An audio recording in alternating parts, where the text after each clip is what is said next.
திமுக ஆதரவாளர்கள் இல்ல பொதுவான ஆட்கள் கூட விஜய் குறித்து சொன்ன விஷயம் என்னன்னா, நேரடியா வந்த உடனே அவர் முதல்வர் ஆகணும்னு நினைக்கிறாரு, ஒரு தேர்தலுக்கு அப்புறமே ஆகணும்னு நினைக்கிறாரு அப்படின்ற விஷயங்களை தான் நீங்க அவங்களோட பயணிச்சு அந்த ஒரு இடத்துக்கு வந்திருக்கீங்கன்னு எடுத்துக்கலாமா? இல்லை, நான் பயணிக்கிறது வந்துட்டு என்ன அப்படின்னம்னா, ஒரு அரசியலில் வந்துட்டு ஒரு மாற்றம் வேணும்னு மக்கள் மத்தியில் இருந்த அந்த உணர்வு தான் விஜய்க்கு கிடைச்ச வரவேற்பு.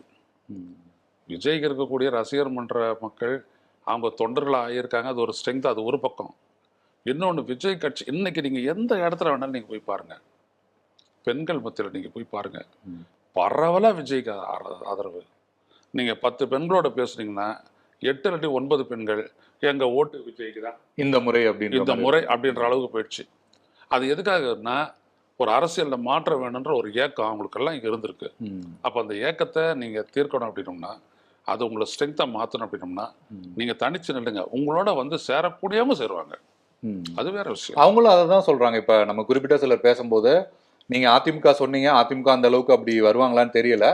ஒருவேளை அவங்களோட இலக்கு அதிமுக உள்ளிட்ட எல்லா கட்சிகளையும் சேர்த்து நம்ம நிக்கலாம், விஜய் முன்னிறுத்தி நிக்கலாம் அப்படின்ற அளவுக்கு அவங்க போறாங்க அப்படின்ற மாதிரி எடுத்துக்கலாம்.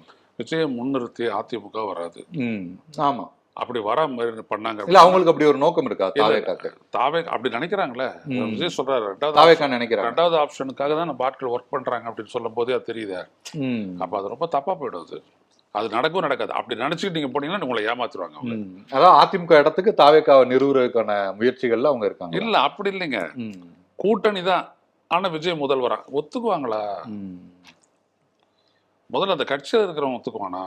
அப்புறம் மக்கள் ஒத்துக்கு. ரெண்டாவது, மக்கள் ஏத்துக்குவாங்களா இப்படியான ஒரு அலையன்ஸை? எல்லாமே கேள்விக்குறி ஆயிடும்.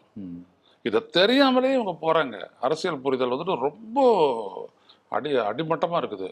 இதெல்லாம் கிடையவே கிடையாது.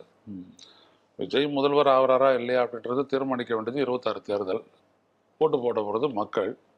அதில் எவ்வளவோ சுழிச்சல்கள்லாம் இருக்குது, சூத்திரங்கள்லாம் இருக்குது, சதிகள்லாம் இருக்க போகுது, இவிஎம் உட்பட.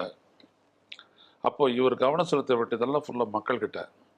ஆனால் கணக்கில் போயிட்டு ஒரு கான்சன்ட்ரேட் பண்ணிட்டு இருக்கிறாங்க. அவரோட சேர்ந்தா இவரோட சேர்ந்தா அப்படின்லாம். இது ஒர்க் அவுட்டே ஆகாது. அப்போது பேச போகிறவன் வந்துட்டு என்ன அடிப்படையில் தடிச்சுட்டு பேசுவான்? இப்போ இது எனக்கு ஒரு நெருக்கடி தானே. நான் என்ன பண்ண முடியும்?